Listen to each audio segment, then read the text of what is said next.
Paul, you've done the numbers, you've crunched them. I want to go into how you get the numbers, but talk to us to what the overall economic impact AI, generative AI, you think is going to have.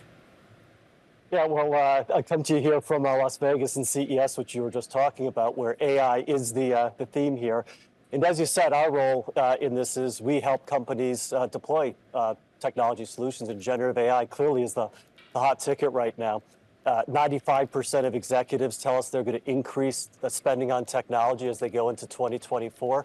And 97% of executives believe generative AI is transformative for the business that they're doing. And based on the research that we've done, we see that impacting 44% of all of the working hours across industries globally. And that adds up to about $8 to $10 trillion of economic value over the next several years as companies adopt generative AI. So it's a big impact, I believe, of all the waves I've tracked over my career, all the technology waves. And this is a very much of a wave-driven industry, as you know. This is the biggest one, I believe, in terms of the transformation that it'll drive for us as individuals in terms of how we work and live, and in terms of businesses and how they drive their technology. 8 to 10 trillion. How does that assert itself? What sort of value are you seeing? Is that by freeing up individuals? Is it about ability to preserve the bottom line for companies, doing more with less? What is it that drives that money? Well, that's the exciting thing about the generative AI and the technology we're seeing now, the related technologies. We talk about this as an inflection point in the nature of technology.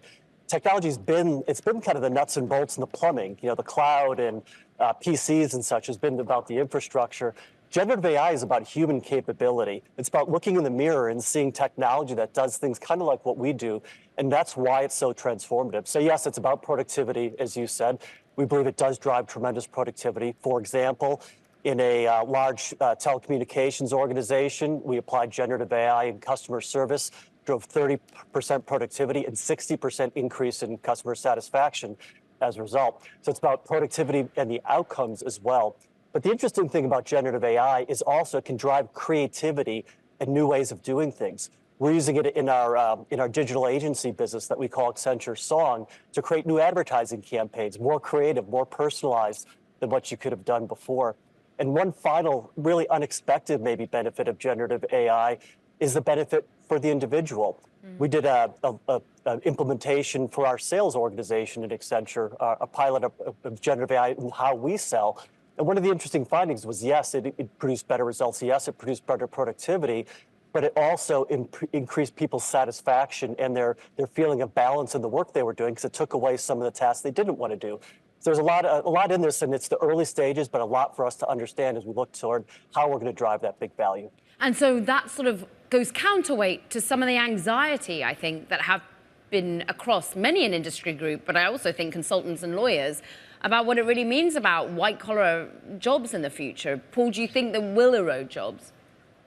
Well, you know, I think it's going to change jobs. That's the way to think about it. It's not about AI taking over our jobs. And I think we've gotten that narrative wrong. You know, there's been a lot of fear about AI coming for all the jobs. And I think that's kind of backwards. I think this is about how we can enhance what we as people do in how we do things. And we talk about things like human in the loop on jobs. But again, that's backwards. It's really about more about how can a person have a wingman to help them be more productive. So I think the key thing is, how do you bring along your workforce that they're able to use these new tools? How does that customer service agent I talked about do their new job? In another example, in the energy industry, we've deployed generative AI as a worker safety assistant to help people do their work more safely, more cognizant of regulations and policy, as well as their own personal safety. And these types of things are going to help people and make jobs more interesting. And in fact, one piece of data from a research that we're releasing right now talks about the fact that 95% of workers are actually excited about how generative AI can change the nature of the work that they're doing. Paul, you're a tech guy. I'm jumping on a plane very soon to head out to Vegas to join you. AI is clearly the overarching theme across the keynotes, the exhibitors, whatever. But that's across healthcare, automotive, software, consumer electronics, big box retail, markets. In terms of the speakers, give me just one example, the thing that you think has the most substance coming out of CES this year.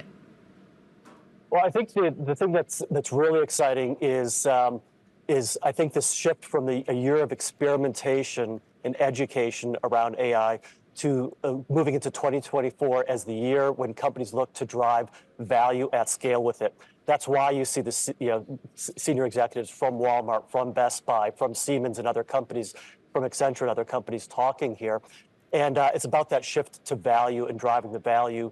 And that's what I think you're going to start to see is CES really at the convergence, showing thousands of companies and new innovations around these technologies and organizations understanding how do they use that to transform. And I think that's the real interesting point we're at with CES this year.